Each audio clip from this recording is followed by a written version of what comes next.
Hello all dear student, most welcome. I hope आप सभी अच्छे से होंगे। आज हम डिस्कस करने जा रहे हैं एसएससी जेईई 2023 का जो लेटेस्ट अपडेट है उसके बारे में बात करेंगे। हालांकि अभी जो है हमारे पास इसके एग्जाम डेट तो बहुत ही पहले आ चुकी थी, जिसको नोटिफाई किया गया था एसएससी जेईई बोर्ड द्वारा, जैसे हमारे पास अक्टूबर में होने वाला था। अब हम यहाँ पर जो डिस्कस करने वाले हैं कि यहाँ पर जो सिलेक्शन प्रोसेस है या एग्जाम पैटर्न है उसमें जो चेंजेस हुए, अपडेट हुए, उसके बारे में बात करेंगे। एज वेल एज हमें जो है अपनी स्ट्रेटेजी में क्या चेंज लाना चाहिए for the success in the SSC JEE part. So यहाँ पर स्टार्ट करते हैं। हमारे पास सबसे पहले हम डिस्कस करेंगे एलिजिबिलिटी क्राइटेरिया, थोड़ा ओवरव्यू देख लेते हैं। देन हम डिस्कस करेंगे सिलेक्शन प्रोसेस क्या क्या है या नंबर ऑफ वैकेंसीज कितनी अवेलेबल है। एट द लास्ट हम डिस्कस करेंगे स्ट्रेटेजी क्या रहना चाहिए। सो स्टार्ट करते हैं। हमारे पास यहाँ पर सबसे पहले देखिएगा, यहाँ पर अवेलेबल नंबर ऑफ वैकेंसीज कितनी है। Available number of vacancies electrical engineering students branch के लिए हम डिस्कस कर रहे हैं। यहाँ पर बॉर्डर रोड ऑर्गेनाइजेशन में इलेक्ट्रिकल एंड मैकेनिकल की कंबाइंड वैकेंसीज है, दैट इज द 55। सीपीडब्ल्यूडी में इलेक्ट्रिकल ओनली की वैकेंसीज है 124, बहुत ही ज्यादा नंबर ऑफ वैकेंसीज है। और इलेक्ट्रिकल एंड मैकेनिकल की कंबाइंड हमारे पास 18 वैकेंसीज है एमईएस में। और national technical research organisation electrical के लिए 1 वैकेंसीज अवेलेबल है। ये तो वैकेंसी की इंफॉर्मेशन हुई। ओवरऑल हमारे पास इलेक्ट्रिकल इंजीनियरिंग स्टूडेंट्स के लिए 198 वैकेंसीज अवेलेबल है। तो यहाँ पर अगर हम आगे डिस्कस करें, इसका एलिजिबिलिटी क्राइटेरिया डिप्लोमा होना चाहिए, बीटेक दोनों एलिजिबल है। और यहाँ पर एज जो है वो 30 ईयर्स की हो सकती है। और as per the government norms हमारे पास एज रिलैक्सेशन मिलता है। ये ओवरव्यू है हमारे पास यहाँ पर एलिजिबिलिटी क्राइटेरिया का। अब इंपॉर्टेंट चीज डिस्कस करते हैं। हमारे पास यहाँ पर सिलेक्शन के लिए प्रोसेस के लिए 3 स्टेज यहाँ पर लाई गई है। पहली स्टेज हमारे पास स्टेज 1 है, stage 2 and then document verification 3rd stage. हालांकि पहले भी 3 ही स्टेज होती थी, लेकिन यहाँ पर जो चेंजेस किया गया है 2nd स्टेज में चेंज किया गया है कि जैसे मेंस में हमारे पास रिटन एग्जाम होता था, यहाँ पर मेंस में आपके पास ऑब्जेक्टिव टाइप सीबीटी टेस्ट होगा। ठीक है, तो पहला पेपर भी जो है सीबीटी बेस्ड रहेगा, सेकंड पेपर भी सीबीटी बेस्ड रहेगा और थर्ड हमारे पास डॉक्यूमेंट वेरिफिकेशन रहेगा। अब इसमें चेंजेस क्या है हमारे पास, स्टेज 2 में केवल टेक्निकल पार्ट रहेगा। और टेक्निकल पार्ट में ये तो 100% चांसेस है कि जो प्री में टेक्निकल पार्ट का लेवल रहेगा उससे जो है अच्छा लेवल आपको मेंस में देखने को मिलेगा। हालांकि इंडियन इंजीनियरिंग सर्विसेज जितना तो नहीं रहेगा, लेकिन उसकी सिमिलर या उससे थोड़ा सा लोअर आप मान सकते हो कि मेंस में आपके पास ऑब्जेक्टिव क्वेश्चन इस तरह के देखने को मिलेंगे। हाँ, ये बात जरूर है, ऐसा मैंने ऐसा बोल दिया तो आप जो है इंजीनियरिंग सर्विसेज के आप पेपर ऑब्जेक्टिव क्वेश्चन करने लग जाओ। ये बात ध्यान रखिएगा, इंजीनियरिंग सर्विसेज का हमारे पास आईएएस का सिलेबस जो है वास्ट है। और उसके जब आप क्वेश्चंस करेंगे तो आपको जो है क्वेश्चन करने के लिए ये बात ध्यान रखना पड़ेगा कि एसएससी जेईई के जो सिलेबस है उसके पॉइंट है उनको नोट कर लीजिएगा, उसी टॉपिक के आप ऑब्जेक्टिव क्वेश्चन लगाइए। ऐसा नहीं कि रैंडमली किसी भी ईयर का आपने क्वेश्चन लगा दिया। इसमें थोड़ा सा स्मार्ट वर्क करिएगा। ऐसा नहीं कि सारे आईएएस के क्वेश्चन लगा दिए सर ने बोला है, तो ऐसा नहीं करना। ठीक है, ये बात ध्यान रखना। हालांकि वो बात तो स्टेज 2 की, पहले हम टारगेट करेंगे कि स्टेज 1 क्लियर हो जाए, उसके बाद जो है हम जो है 2nd स्टेज के लिए बात करेंगे। स्टेज 1 में हमारे पास जो पेपर 1 होगा वो सीबीटी होगा, ऑब्जेक्टिव टाइप एग्जाम होगा। उसमें 3 सेक्शन होंगे। पहला सेक्शन क्या होगा हमारे पास, जनरल नॉलेज का। सेकंड सेक्शन क्या होगा, जनरल अवेयरनेस का। और तीसरा सेक्शन होगा आपकी पर्टिकुलर जो भी ब्रांच है उससे रिलेटेड आपको जो है टेक्निकल नॉलेज से रिलेटेड पार्ट रहेगा। ये जो पेपर होगा ये 2 आवर्स का रहेगा। और जो स्टूडेंट स्टेज 1 को क्रैक करेंगे वो हमारे पास स्टेज 2 के लिए एलिजिबल होंगे। तो देख लेते हैं स्टेज 1 में हमारे पास मार्क्स का या वेटेज का डिस्ट्रीब्यूशन किस तरह से है।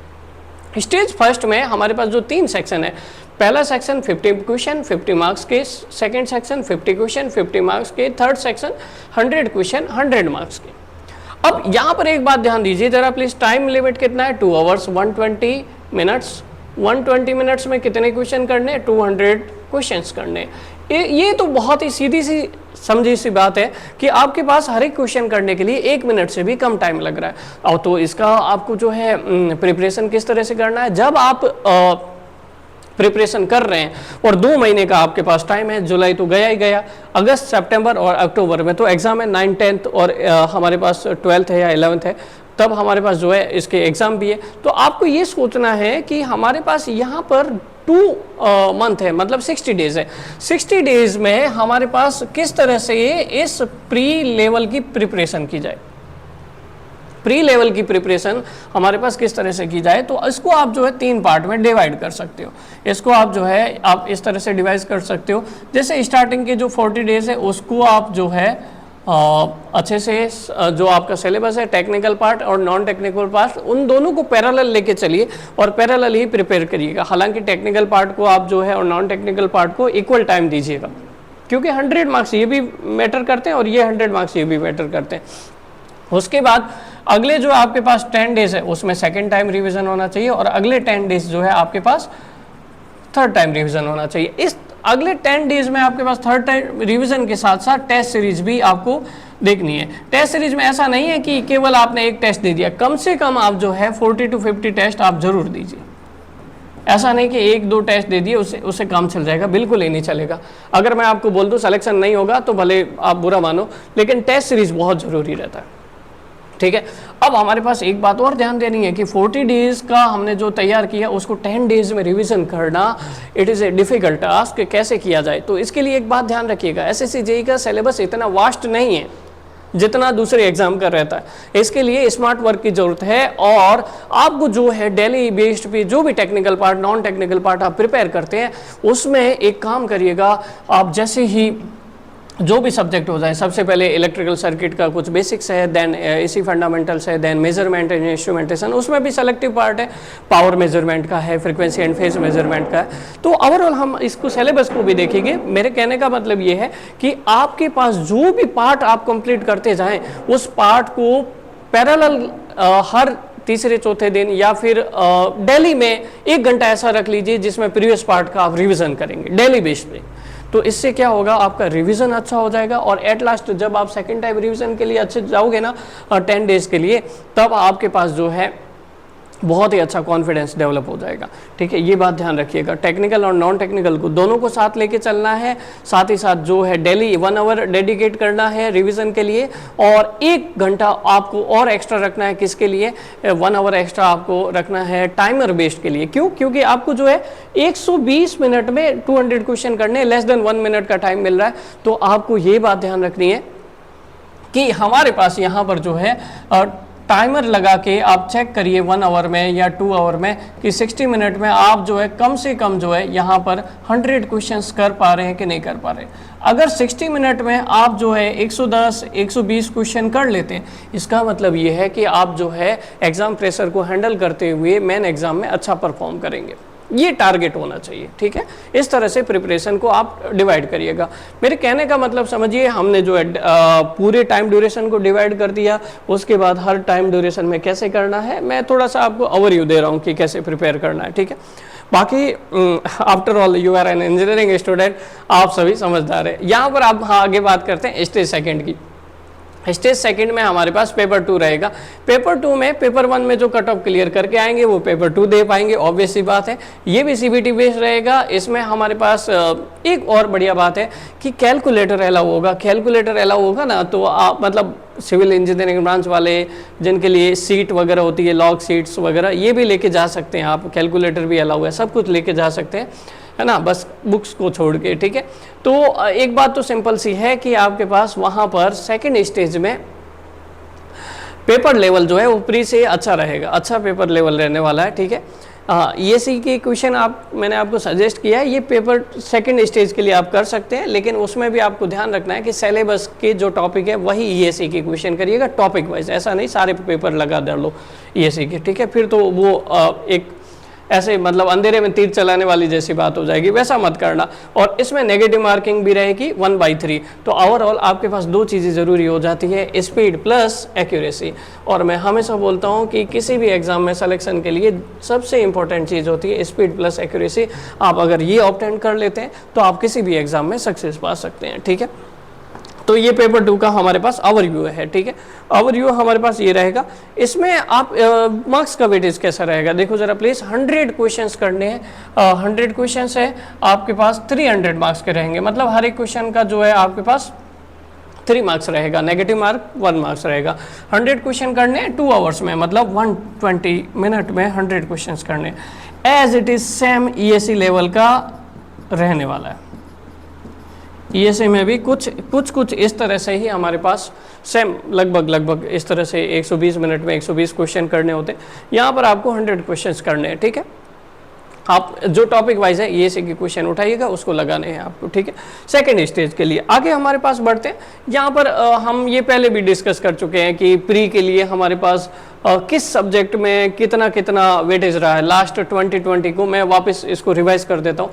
2020 को अगर रेफरेंस लें तो हमारे पास जो है electrical, basic electrical and network theory से हमारे पास 30 क्वेश्चंस देखने को मिले, पावर सिस्टम से 17 क्वेश्चन देखने को मिले, इलेक्ट्रिकल मशीन से 29 क्वेश्चंस देखने को मिले, और मेजरमेंट्स एंड इंस्ट्रूमेंटेशन से आपको 7 क्वेश्चन देखने को मिले, बेसिक इलेक्ट्रॉनिक्स से 7 क्वेश्चंस देखने को मिले, यूटिलाइजेशन एंड इलेक्ट्रिकल एनर्जी से 4 क्वेश्चन, एंड लास्ट आपके पास एस्टिमेटिंग एंड कॉस्टिंग से 6 क्वेश्चन देखने को मिले।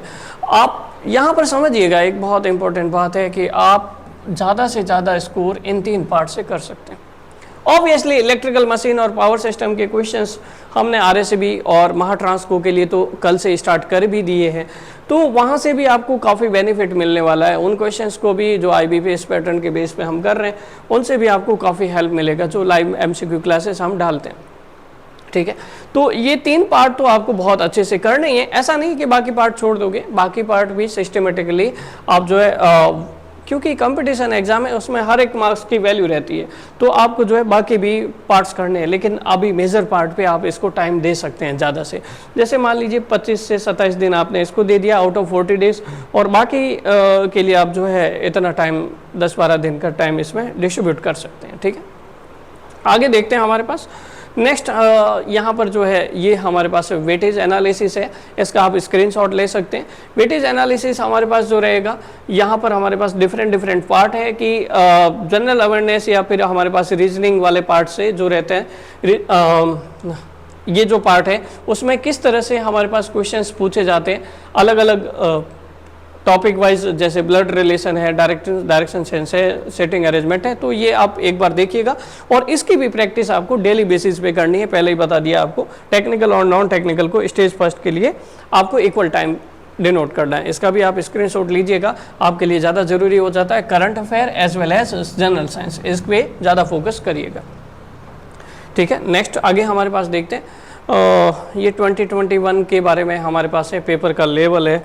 हालांकि हमारे पास जो है मेन चीज़ जो डिस्कस करनी है दैट इज़ द हमारे पास सिलेबस है इसका। जो यहाँ पर सिलेबस के अगर बारे में बात करें तो सिलेबस तो वही पुराने वाला है, उसमें कुछ भी चेंजेस नहीं किया गया है, लेकिन लेवल में आपके पास चेंज आएगा। रिटर्न एग्जाम की बजाय ऑब्जेक्टिव टाइप स्टेज सेकंड में रहेगा, तो लेवल तो हमारे पास बढ़ने वाला ही है, ठीक है। लेवल तो 100% बढ़ेगा ही, मैंने बता भी दिया आपको कैसे प्रिपेयर करना है।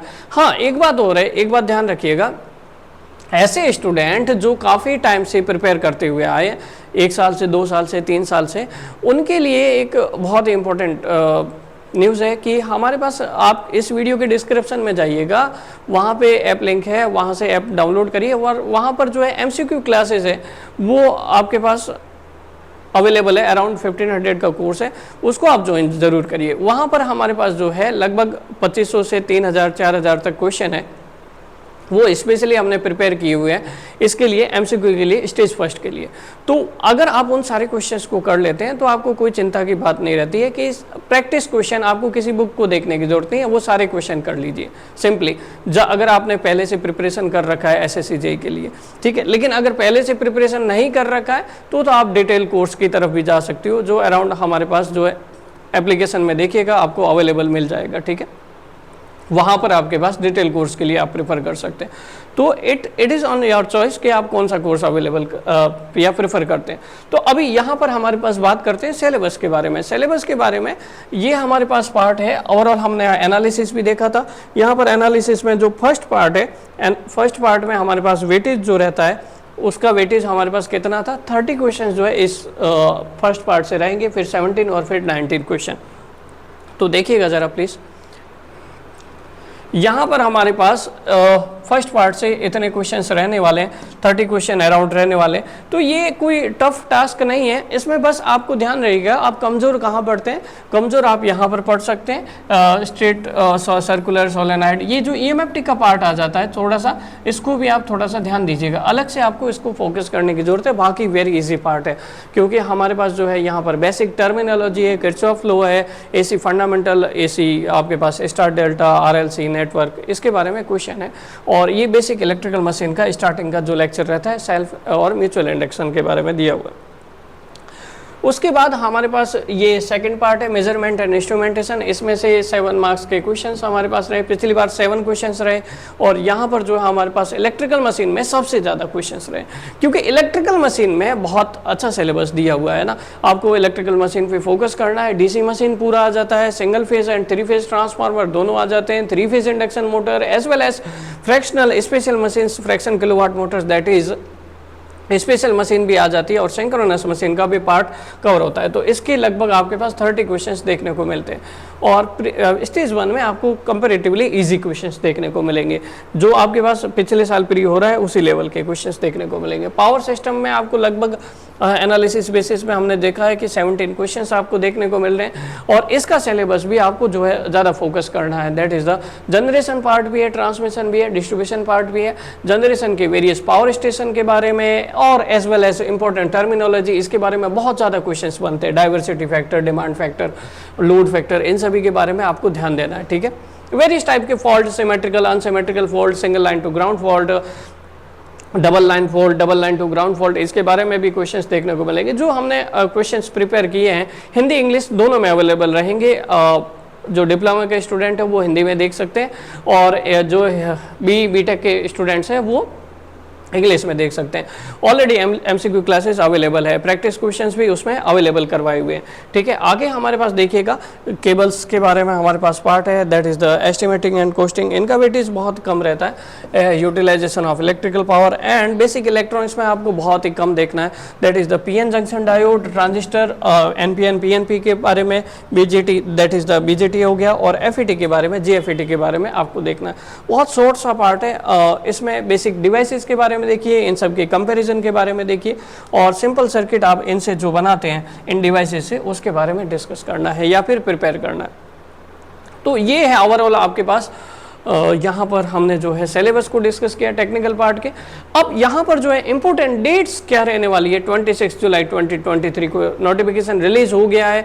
एप्लीकेशन डेट आज कल से ही स्टार्ट हो गई है, लास्ट डेट जो है 16 अगस्त है, और आपके पास जो है एप्लीकेशन फॉर्म अगर कुछ गलती हो जाती है तो करेक्शन डेट जो है 2 डेट ही रहेगी, 17 अगस्त और 18 अगस्त, जो बहुत ज़्यादा प्रॉब्लम रहती है SSC में, कई लोग की मिस्टेक हो जाती है।